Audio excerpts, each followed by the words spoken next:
All right, Dave. I feel like, if I'm going to light a campfire tonight and have a conversation, you are exactly the man that I need to go to. And the reason that I say that is because of the work that you do. And what really sparked my interest and my intrigue, because I talk a lot about fire as a metaphor. Yeah. How do you actually put fire into, well, what you do in training somebody? And then what do they get out of the idea of actually walking through a fire? Well, the whole idea, if we look at firewalking in the literal sense, right, where somebody's walking across hot coals, what most don't know, and I didn't know until I got deep into this, um, firewalking has been around for hundreds and hundreds and hundreds of years. It's been used, Michael, on many different levels for many different purposes. Everything from a rite of passage to very ceremonial, graduations, bridals. The Indo-Europeans, before they went into battle, they would all do a firewalk the night before. In fact, if the warrior didn't firewalk the night before, then he wasn't allowed to go into battle, which meant that he would dishonor his family. So if we look deep into it, the Fijians, the Fijians not only walk on it, they handle it. They pick it up and move it around and toss it back to one another, and it's insane. I mean, it's just crazy to watch those guys and how they handle fire. The people from India, oh my gosh, it's just it's over the top. Firewalking here in the U.S. was brought in by Tony Robbins, and what you do there is you just build a big fire and you let it render all day, right? And so what happens is after you burn it 10 hours or whatever, and you keep adding a lot of hardwood, it just keeps rendering down, and it just at the end it'll leave this giant, beautiful pile of coals. And if you've ever been to your own little fire pit or your own little get together, you've probably seen that at the end of the night, the coals render, right? Well, if you build a big pile of them, then what you could do is you take shovelfuls of that and you take sod, you take grass, and the grass can be 3 feet wide, maybe 18 feet long. And then you just take a flathead shovel and you sprinkle those coals on top of that grass. Now, before I say anything else, I want to disclose, look, don't go home and do this. Because if you don't know what you're doing, you don't know how to, what the right kind of wood to use. And you've got to do a lot of things right because you can get burnt. I mean, there's no question about it. Those coals are 1,000 degrees. So again, I'm not suggesting for a second that any of your listeners go out here and do this. Don't. You want to hire somebody that knows what they're doing. And that's what corporate America does. That's what I do, right? So they hire me to come in and create this incredible corporate team building paradigm shift, life-changing experience. So, again, back to some of the other cultures, the Hawaiians, the Polynesians, the Native American Indians. I mean, it's all over. And again, it's been used for so many different purposes. On my website, there's a picture of a ceremony in India. And what they do there, now remember, I just said you take a shovel and you sprinkle the coals on grass, and then you just walk on top of that. Well, here it's a picture. They kind of dig a pit, a concave pit. It's probably about this deep, right? 7-8 inches deep. And in the picture, you can see all these people standing around this pit of coals, and they're all dressed in beautiful silk, really bright pastel kind of colors, if you will. And you can tell it's a celebration, obviously. And then down in that pit is a girl, and I'm guessing she's probably 18, maybe 19 years old. She's pretty young, and she's got a flower in her teeth, right? And then she's also wearing very beautiful silk colors. The only difference here is that she's holding 2 newborns in her hands, right? So she's in it. She's in a pit this deep. She can't get out. You drop one of the babies, they won't make it. Can't get to them fast. They get 3rd-degree burns. There's no doubt about it. So, that's pretty intense. And I show that to people because I show them, look, there's always another level. And as you've talked about, Michael, in your show, fire metaphorically, it's such a magical thing, right? I mean, who doesn't love to sit around a campfire, man, and talk and glaze into the fire and enjoy the stars out and just really love being around a warm fire, right? Most of us have all got really great memories at some point of sitting around a fire doing something like that. And then, of course, fire, without it, we can't survive on the planet. Of course, there's always that part, right? And fire can also teach you a really valuable lesson. And obviously, there's nothing worse than a burn. Burns one of the most painful things we can experience. And yet here we are defying the odds and creating an experience like over my shoulder here, right? The Firewalk Adventures, where we're literally getting people to step through their fears and walk on hot coals. See, I love the fact that, it's about addressing your fear. It's not about building the ego and saying, hey, my feet are that strong. I just trucked through a fire, look at me. Right. It really symbolizes something very personal. It does. And the Native American aspect that I really get into is the art of actually building and preparing the fire, how you get to connect with it. Yep. And through that process, it really helps you to channel into yourself, and you see those things that, you're struggling with. Yeah. And you can visualize actually putting them into the fire and watch how that fire grows. And it gives you an opportunity to step in there and see how you can take those fears, those other obstacles, and utilize them in order to grow. 100%. Because we do so many things at my firewalks that we have set up ceremonial type experiences. For many years, what I used to do was I would tell all of my fire team, when you do the firewalks for like I did for Tony Robbins and some of the big companies, there would literally be anywhere between 3,000. Tony Robbins and I, some of your listeners may not know who that is, but he's a famous motivational speaker. I did a firewalk for him in London in 2005, and we firewalked 12,300 people. And so to be able to pull that off, right, I have a huge team. I have a team of 70, 75 people that I need to be outdoors with me all day to set that up. There's like 37 lanes. There's this giant pit, all the wood. Again, there's a lot of physical work in it. And so one of the things I would always try to do for my team who would come and volunteer to work that firewalk experience with me is I would tell them, I started off by saying, go get a piece of wood. And if you've lost somebody or you're out of sorts with somebody that needs to forgive you or you need to forgive them, go write their name and put it on the fire. Go write it, put it on the log, and then maybe say something in some way like a prayer or meditation or whatever, and then add that log to the fire, add that intention to the fire. Because I would tell my team, once we light this bad boy, nothing goes into that fire but wood, ever. You don't put cigarettes or paper or trash or anything. Once we've blessed that fire, then we keep it sacred. Well, I kind of, over the years, I did that for years, but then I kind of took it to the next level. So one of the things I did to create, literally, my job, Michael, is I'm out there. When a client hires me, my job is to create top 10 experiences in their participant's life. I'm there to create an experience that they'll never forget, ever. They may forget me. They may forget what I said. They may forget what I did, but they'll never forget how I made them feel, right? So what I do for the participant is I incorporate the board break experience, right?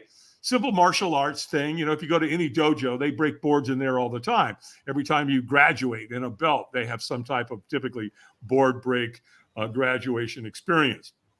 So what I do is I take the clients and I take the board and I have them write something on front of the board they want to move towards, something they want to accomplish in life. And then on back of the board, I have them write something that they need to stop doing, to move away from. And then I invite them to write anybody's name on the board where forgiveness is involved.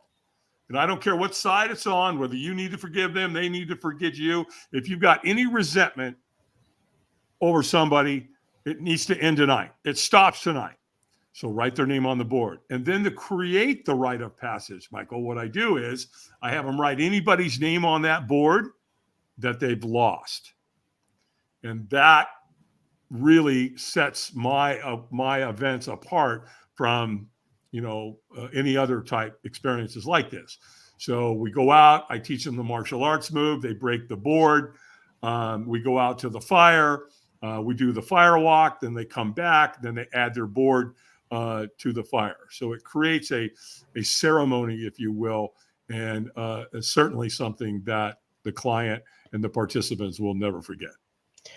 To me, when I think about, first of all, I want to jump back to the fire aspect and how you talked about how once we bless that fire, because there's a part from a book called Crossing into Medicine Country that popped in my mind, where the guy was told to go out and make a fire, and the woman that was training him, kind of kicked away the lighter fluid and the lighter, because basically as you make that fire, you're not putting yourself into it. And that's something that when you get out there and you actually start to build these fires in the manner that we're talking about, tapping into the old school kind of way, right, you get to really feel and experience these things that we're talking about. But I also want to bring that not just to the fire pit. I want to bring that into the wilderness altogether, because these practices, when we get out and we start doing all these different things, we're able to visualize the things internally that we're not able to process in another way. Okay. So we carry them in our backpack because we feel like there's no way to release. Like, grief is a great example. Yeah. Resentment. Yeah. Anger, frustration, all these things that kind of lead us down these more darker paths and end up, we find unhealthy mechanisms to cope, say alcoholism or drug addiction or any other extreme form of masking the pain and the suffering and the things that we're carrying. And when you take that step and you take that time to actually get a fire starter out and chop up some tinder, build your tinder pile. Yep. You're connecting. Physically, you're seeing these things. And that's where I feel like a lot of this stuff is very helpful and motivational. Yeah. Well, that's something that I've, over the years, you nailed it, because one of the things that I do is I teach people, there's a lot of different ways to fire walk, right? And I also teach that the fire is like a woman. And when does a woman want a man's attention? Real simple answer. All the time. Right. Write that down, guys. Learn it. You can either learn it from your own mistakes or the mistakes of others. And so the fire is the same way. It wants your complete 100% attention. And so with that said, I've had fire walks where you get these, and it's always men, and they come running out to the fire walk, right? They've been in a room with Tony Robbins for hours, like 8, 9, 10 hours, and then it's time to fire walk, and they come running out there, with all this ego and all this, and I own you, and they're yelling at the fire and they're doing all this, and I'm going, I wouldn't do that if I were you. you may not want to do that there, mister. And it's funny, Michael, sure enough, man, they'll take they'll we hold them in check until we're ready to actually proceed. And then, but they're still in it, right? And they'll get to their second or their third step. And they go, whoop, off the side of the fire lane they go, right? So, the fire wants all of you. You have to show it love, and you have to show it appreciation, and you have to respect it. And when you can become one with the fire goes, okay. And I know that sounds pretty odd, but I've seen this. I've walked over 500,000 people in my career, so it's not something that I'm like a rookie at here. I've been watching this for almost 3 decades, and so I see it, right. And the ones that are the calmest, and I love it because I love the way like the Cherokee Indians would do it. The Cherokee Indians just kind of, from my understanding, and I've never seen it, but I've been told by some people that it was passed down from chiefs on how it's done. They just walk up, they look up, they'll say something like their Indian name. They may say something tribal, and then they just put their hands in the air and like offer it up, and they just very calmly walk across that fire. So yeah, when you can keep it, in the text of a ceremonial process, it makes all the difference in the world. It's funny because it really boils down to letting that ego go and opening yourself up and becoming vulnerable. And it's whether you're walking across the fire or you're actually building the fire.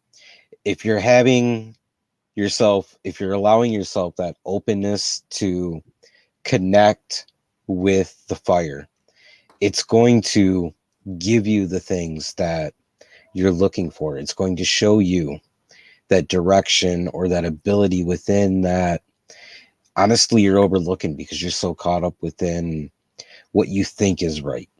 And I think that's something that you're able to apply to every aspect of your life in a way that when you learn the skill there, you can walk into a boardroom, a warehouse, a relationship, a store, and you can say, in the grand scheme of things, I'm really only this big, even though in my head I feel like I'm this big.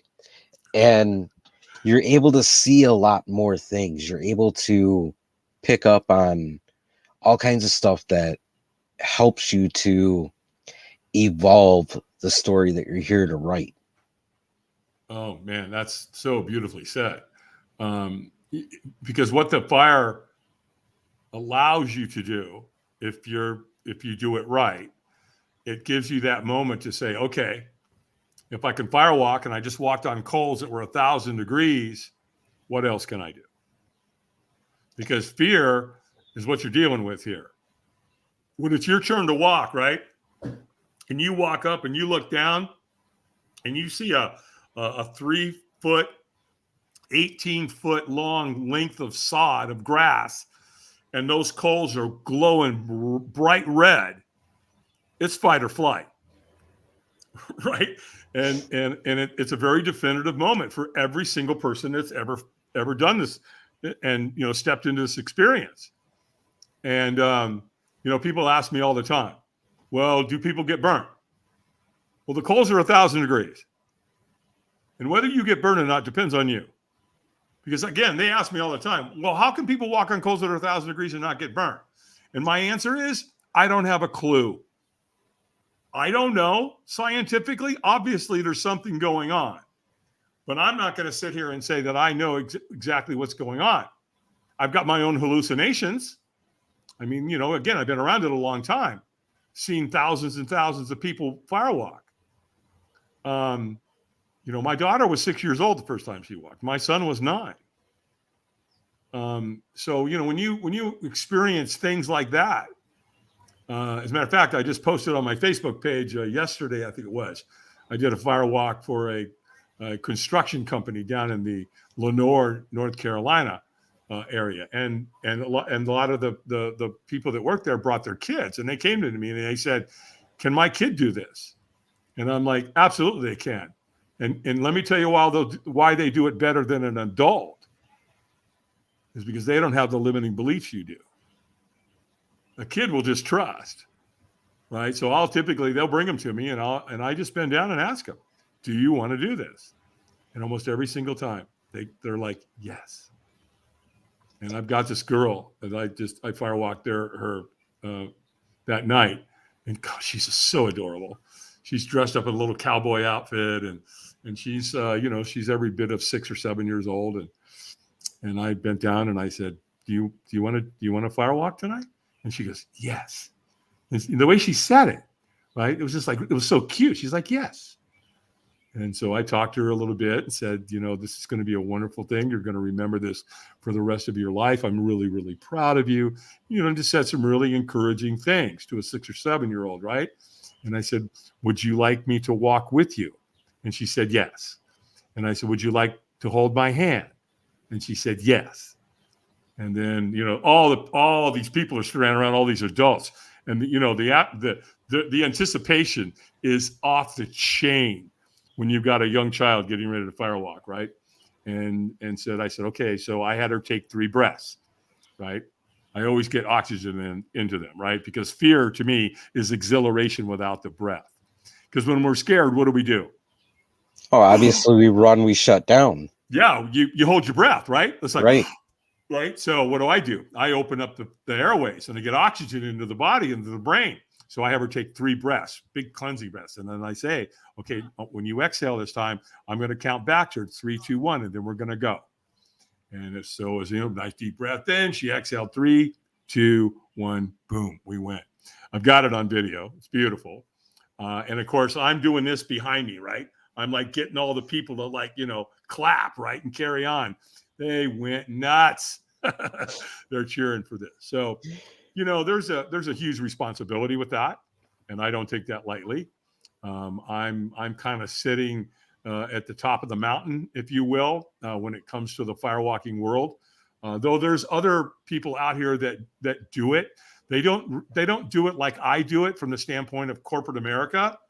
But there's some other people out here in the world of firewalking and fire twirling and fire handling and fire eating that I have great respect for. One of them is a guy that I've just recently met. And I've known about him for years, but we actually finally connected. I reached out to him, had about an hour or so conversation with him on the phone. His name's Kevin Axtell. And what a super dude, man. What a really, really great guy. So, between him and I and several others, we're out there in this world. So the bottom line too is that, if you have a company and you've got people and you're a CEO or an entrepreneur, whose job is it to keep them motivated? You, right? So, and that could be a very daunting task. So how do you keep them inspired? Well, having come out of the big C word that happened back in March of 2020, right?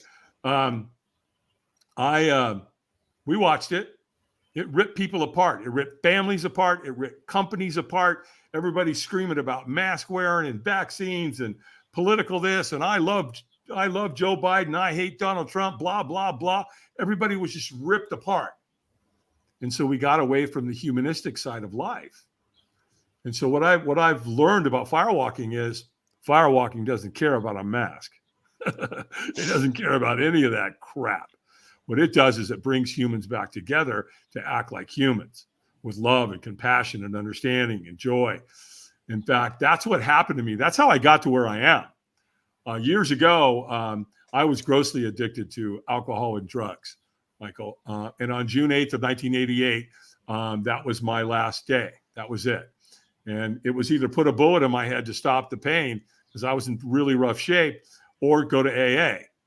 And, thank goodness I didn't put a bullet in my head, because what happens when people commit suicide, they kill everybody around them. So, find something else, reach out for help.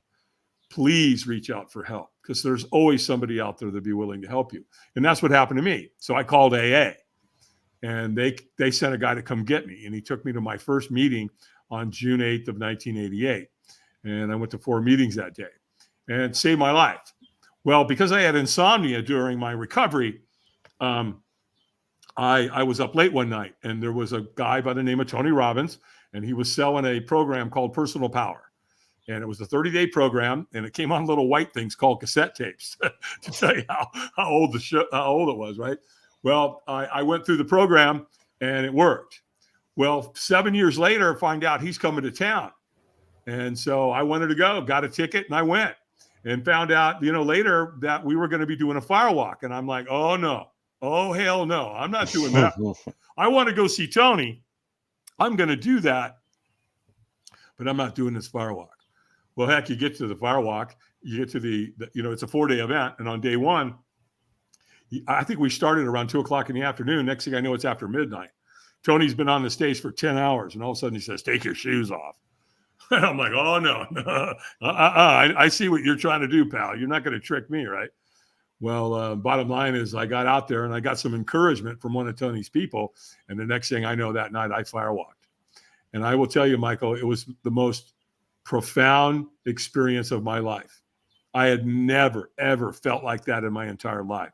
I felt exhilaration like you would not believe once I did it.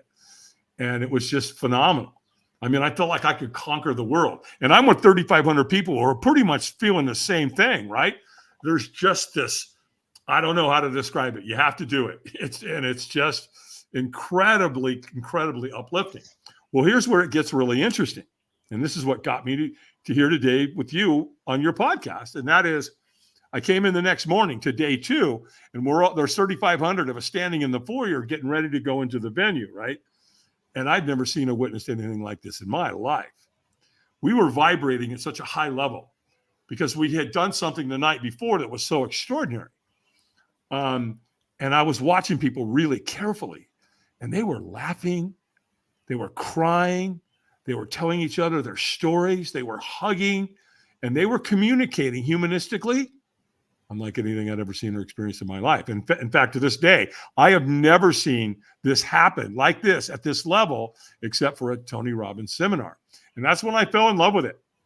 The next thing, I know after I left, the 4 days, I found out that Tony uses a lot of celebrities. Uses a lot of volunteers. And I called Robbins Research, got an application, filled it out. And I got accepted to come help, right? Because, if you're going to do a firewalk, 5,000, 6,000 people, Tony needs a couple of hundred volunteers. And I got accepted. And that's how I got in the door. And the next thing I know, because I had a military background, a security background, I was helping take care of his celebrities. And then I became the assistant captain. I was living on a farm. So I knew how to do stuff, right? I knew how to gut a deer. I knew how to build a fire, right? I knew how to use a log splitter and an axe and stuff, right? So I got put on the fire building team as the assistant captain. And then in 2003, Tony offered me the captain's position, which meant that I would take over all of his firewalks globally. And then I mentioned, we did that was in 2003. And then in 2005, we set the world record in London with 12,300 people. And then to fast forward in 2014, I'm driving down the road and Google called me. And they said, are you the Dave Albin who does the firewalks for Tony Robbins? Yes, sir. What can I do for you? Well, we'd like to talk to you about hiring you. Next thing I know, I'm at Google. And that's when I started my company. But it was that one definitive moment the next day after the firewalk, standing in that foyer, watching all these people hugging and connecting and laughing and talking, that I was like, okay, something magical is going on with this firewalking stuff, and I want to know more about it. And that part drove me to where I am today. Thank you for sharing that kind of story, because I think that, stories like that, we never hear enough of them. However, we need more, because when you find yourself in that spot, you feel like you are literally the only person right in those shoes. Yep. And I've shared it multiple times in multiple different ways throughout not only my podcast, but also, through talks that I've given, because of that reason, that when you're in that position that you feel like, the next step is the end. Yeah. It's important to be able to understand that you're no different than anybody else. You're vulnerable. You're having trouble. Each and every one of us do. And to shift even further down the path of your story, where you're at now, there's a beauty that comes from walking through that path and continuing to put one foot in front of the other. You literally find the definition of what your true purpose is. Because honestly, when I know from personal experience, when I was in that moment, under that cloud, trying to build a shelter just to get along to the next moment, it felt like I had lost everything. Yeah. You know, like reality had just, I literally just showed up in this new reality. And I had to tame it, but I didn't have the skills. You know, it's, you know, when suicide comes up, that's what it is. It's not a selfish act. It's a breakdown of skills and ability. Yeah. And when that happens, we get fearful that it's never going to end. And, you know, fortunately for me, I woke up that next morning, stumbled back to my truck like nothing ever happened, turned on a podcast, and just happened to get smacked with a bunch of quotes from Marcus Aurelius that Ooh. changed my life. Yeah. You know, it works out for all of us.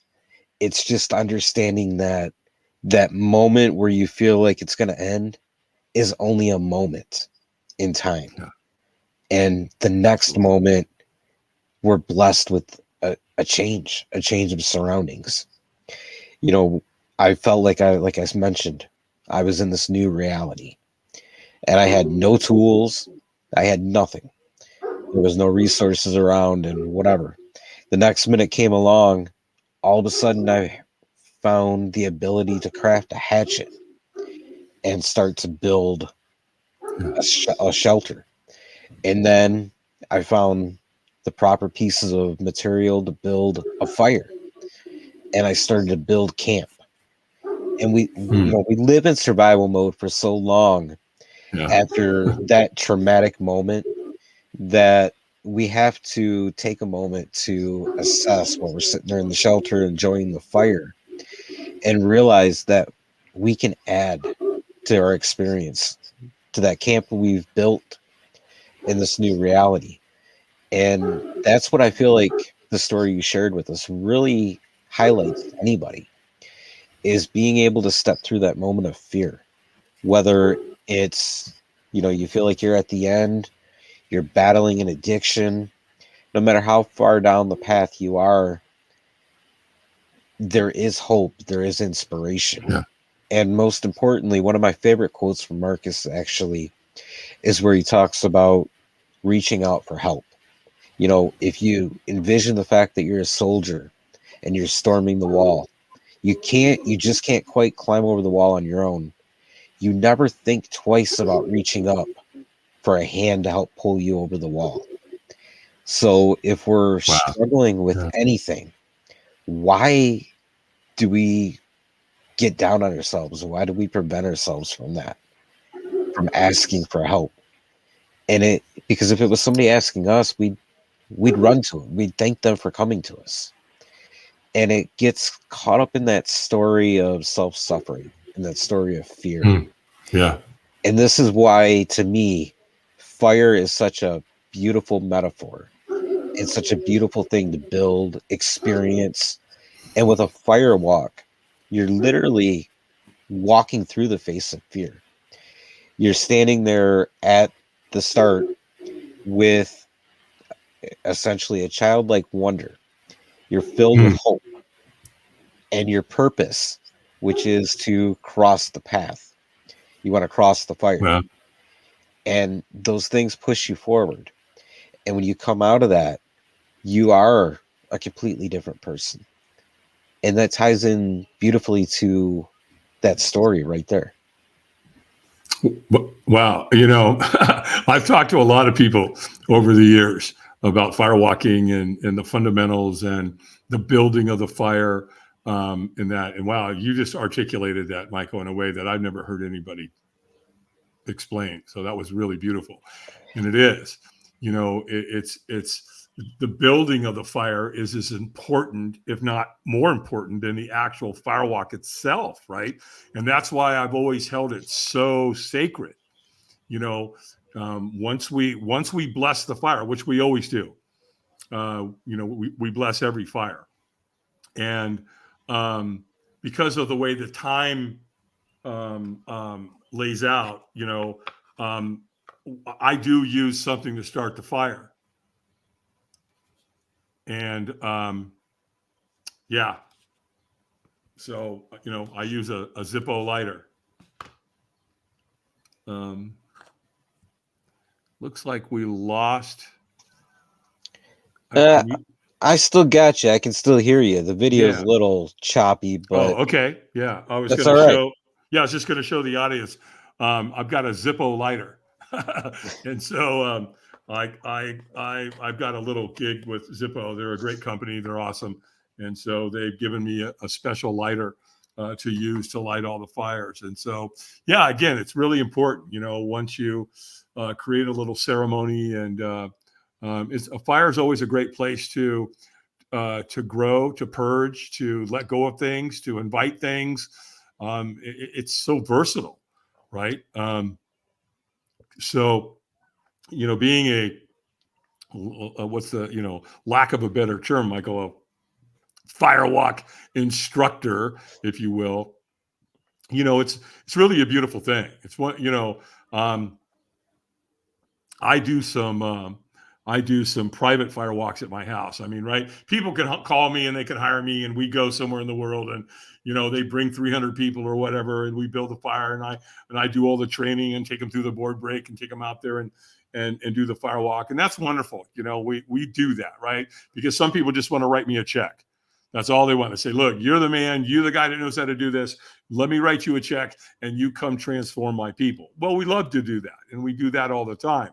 But kind of what I really love between you and I is I have little private firewalks at my cabin up here in the Appalachian Mountains, right? Because I live in the northwestern tip of the state of North Carolina, right on the Virginia-Tennessee border, and I'm in the Appalachian Mountains, literally.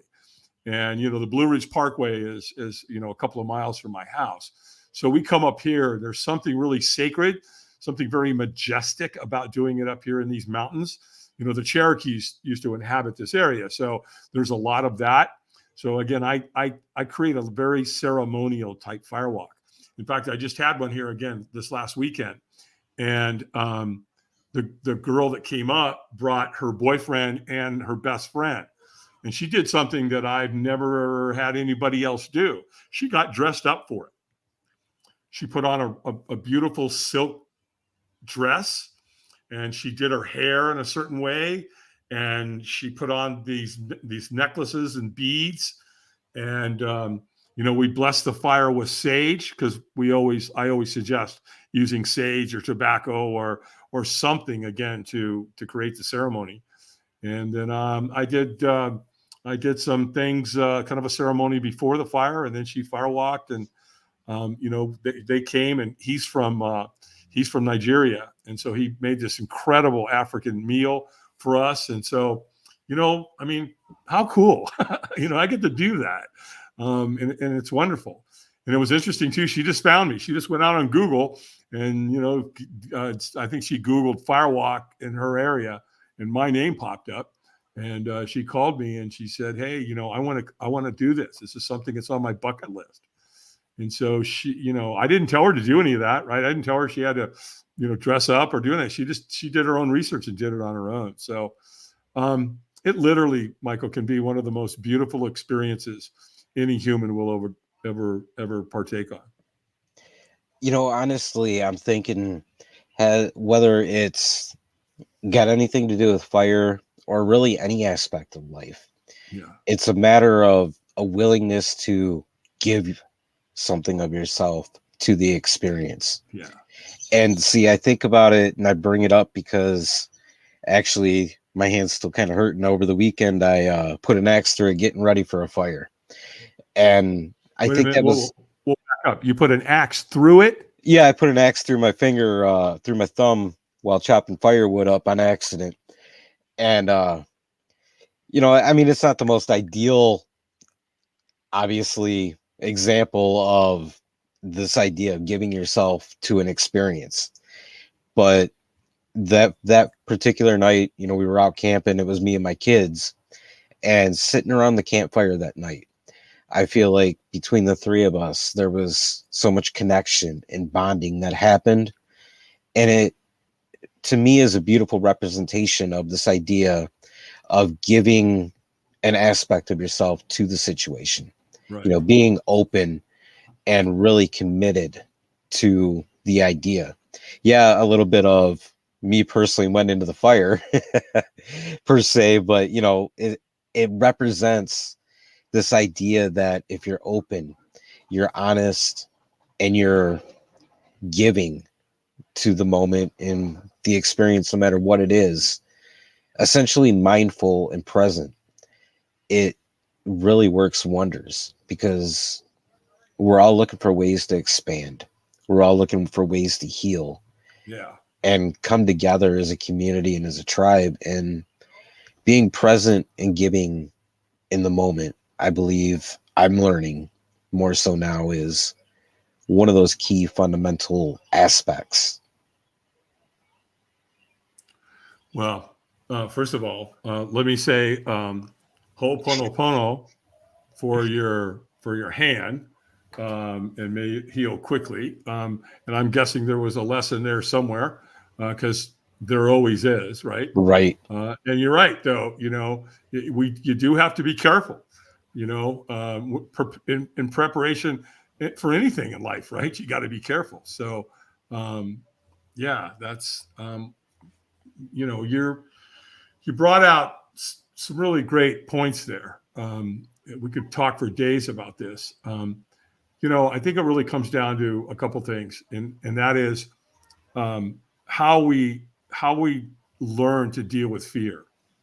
You know, the acronym. You know, what does fear mean to you? You know, does it mean forget everything and run, or face everything and rise? In AA, we like to say false images appearing real. Here's what I know for me. Up until that firewalk, fear had taken so many things from me, Michael. And, you know, fear is a liar. It just really is. Most of the things that I ever feared in life never even came close to happening. I made that crap up in my head. It's just not true, right? And so the firewalk really taught me that lesson. That, you know, you take a couple of breaths and, you know, and go. Because here's the first thing, you know, when you firewalk for the first time, here's what you learn. When you take that first step, oh, you'll take the second, third, fourth, fifth, right? You don't get halfway out into that fire lane and stop, right? And life's like that. You know, once you take that first step, because really anything you want in life, it all comes down to the first step with everything, right? And then again, you know, once you step through and you do a firewalk like that, you know, again, you ask yourself, well, I can firewalk, what else can I do? Maybe I really could start my own business. Maybe I really could, you know, lose weight. Maybe I really could quit drinking. Maybe I really could get off drugs. Maybe I really could design and have a wonderful life.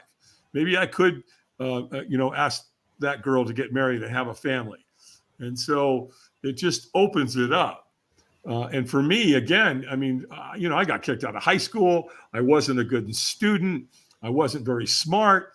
I was dancing with alcohol and drugs from a very early age. I started drinking when I was 11. I was doing hard drugs by the time I was a teenager. And it just kept getting worse and worse and worse. And, you know, when you're on that path, you hang around people that you shouldn't be hanging around. You just do, right? So we know that by example that we are who we spend time with. And I say all the time, love your family and choose your friends. And you better choose wisely, because you will become who you spend time with. And if you take your 5 closest friends and you average out what they make per year, you're probably within 10% of all 5. And so now, I'm not saying that, you know, go out and hang out with rich people. I'm not insinuating. I'm just saying that you will adapt their values, their beliefs, their core. If they're negative, you'll be negative. If they're positive people, you'll be positive. It works. And, you know, the other thing, you said something earlier that I wanted to comment on too, and that is, you know, I've learned over the years, I speak on many stages. I've talked to hundreds of thousands of people on stage over the years. And here's what I've learned. People could care less how successful you think you are. They don't care. Here's what I've learned that they care about. I've learned that they want to hear about your struggles and how you got through them, because everybody struggles. They just, it's the way it is, right? And that's why when I get on stage, I talk about my alcoholism and my drug addiction and how it almost killed me. And then I back that up by saying, look, almost every listener out there has got someone in their family or their circle of influence that's struggling with alcohol or drug addiction, whether it's them themselves or somebody in their circle of influence, family member, friend, coworker, whatever. So I put it out there. Because when I got to AA, one of the things AA taught me, well, and I mean, it's taught me a lot. By the way, and I just picked up a chip for 35 years. So I've been around the rooms for a long time. But one of my favorite things is really about, helping others. Because at the end of the day, what it says is when anyone anywhere reaches out, I want the hand of AA to be there. And for that, I'm responsible. Well, I took that to heart. Because when I first got sober, I went to an all men's group, man, and they loved me. They loved me, taking care of me from that standpoint. They didn't, I don't mean love, right? I was a jerk. I was an ass, man, when I first got there. I was hurt. I was wounded. I was on the verge of suicide. I was homicidal, Back in the day, I'd have killed you for a Klondike bar. I was not a nice guy. Not at all. I was very angry, very frustrated, very fearful. And AA taught me, they're like, you don't have to live like that. We'll help you fix that. We have these steps over here, these 12 steps, and that'll help with all that.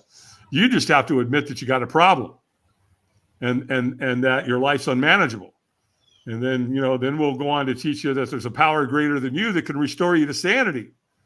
And then we're going to ask you to, turn your will over and to the care of God or something. It doesn't, you can be agnostic and you can be an atheist in AA and it still works. You don't have to believe in God. That's fine. You just have to believe in a power greater than you. So maybe it's the group, right? So you got to believe in something. And then you start into, taking an inventory, and then you start sharing some of the things that you did in your past with other human beings and sit down with them and say, hey, I did this and this and this. And then you start to look deep into your shortcomings and your character defects.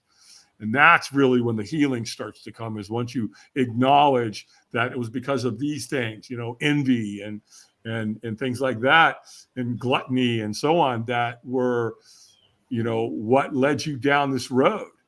And then you get into the maintenance steps, right? Where you start to not only keep your side of the house clean, but you start to make sure that when somebody walks through the door, you stick your hand out and say, hey, my name is Dave. Welcome. We're glad you're here. And when they told me that when I first got there, I believed them. They were congruent with what they were saying. And what the men of AA taught me in the early stages is because they were happy, joyous, and free. And I wanted it. And they said, okay, well, if you're willing to do what we've done, you'll get what we've got. So if you're ready to take certain steps, then let's go. And that's why AA is such a beautiful organization, is because it was specifically designed, to help the alcoholic still suffer. Because there's a big difference between living sober or being sober and living a life of sobriety. There's a huge, huge difference in that.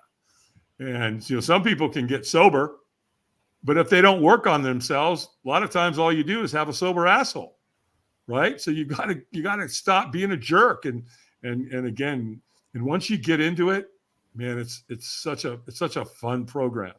It's such a rewarding program, because again, the first time you do a little work and you help save another person's life, there's nothing like it on earth. You kind of know what it's like to be a doctor, if you will, right? And you did that surgery on them and you literally saved their life. Well, AA is kind of like that, because you get a chance to feel and understand what that's like. Yeah, I mean, you experience the road in different ways. I've had my own substance battles that I managed to go through and conquer on my own. Good for you. I've never actually done the AA thing, but I've been around people that have, and I can see the lasting effects. Yeah. I'm sure I've built a lot of those models into my practices as well. But it all boils down to that commitment. Yeah. You know, that commitment to yourself, that willingness to walk through fire and Yeah. find the hope in order to build that childlike inspiration to get there. Yeah. And being able to help others once you get along, once you get your feet on the ground, being able to help others is one of the most important things in the world. That's what we're here for. And So important. after going through whatever it is, you know, whatever, I guess, you know, issues that you're and obstacles that you're trying to overcome in your life that have held you up, it really becomes a part of your mission in life to help others, Yeah. to put your hand over the wall and help someone Yeah. climb it. That's beautiful. Now, unfortunately, we're running out of time, so I want to Yeah. wrap this up there. But before I let you go, you got to let people know how they can get in touch with you, how they can get involved in the fire walk, all that good stuff. Sure. Well, thanks, Michael, for that. Wait a minute. We're done. It seemed like we talked for like 5 minutes, man. Wow, that really went by quickly, and that's a really good sign, you know, of you being a great host. Well, you know, again, I want to thank you for bringing me on your show. I'm very honored. When we first connected, I was like, oh, okay, this is cool. I'm really looking forward to being on his podcast. So again, let me thank you and thank all your listeners for tuning in tonight. How do you get a hold of me? Real easy. It's firewalkadventures.com. So firewalkadventures, you know, one word.com. And when you get there, there's a ton of info. We cover all the different corporate team building experiences, the firewalk, glass walking, the board break, brick break, arrow break, rebar bend. It's all there. Also, we have an academy. You know, again, as I said earlier, a lot of people come to me and they say, Dave, we want to hire you. Get on stage, you know, deliver a motivational speech, show them how to break the board, show them how to firewalk, create an incredible experience for us, and we'll write you a check. So we have a lot of that. But a really good a friend of mine, an entrepreneur, last year convinced me, he said, hey, man, you really need to start an academy so that you can outreach further and train people, let them come to you, spend a week with you, and then I'll train them on all these experiences and then teach them how to go back, you know, in their own company or in their communities or whatever, and be able to facilitate the firewalking and the glass walking and all that stuff. So that's called the Dave Albin Firewalk Academy, and that's coming up in October of this year. We let 9 people come, and there's a reason for 9 people that I can talk to somebody about later. That's on my website, right? Top left corner, it says the Academy. You can click on there, look at the videos, check it out. And if it resonates with you and it looks like something you want more information, then what I do is a discovery call. And on that call, I make darn sure it's a fit. If I don't think it's for you, I'm going to tell you, because I don't want somebody to just come and do this and not collaborate with me and work with me, because I need that. That's why I created the Academy. So that's there. And as a matter of fact, I'll give you a code and your audience a code. So if they decide they do want to come to the Academy, I'll give them a nice discount for listening to your show today, Michael. And that code is 686828. There we go. So they can have that as well. You know, thank you. I appreciate that. This has been an amazing conversation, Dave. Thanks for taking the time, and thanks for doing this. You kidding? My pleasure, man. Let's do it again sometime. Absolutely. I'd be honored to. Absolutely. You betcha.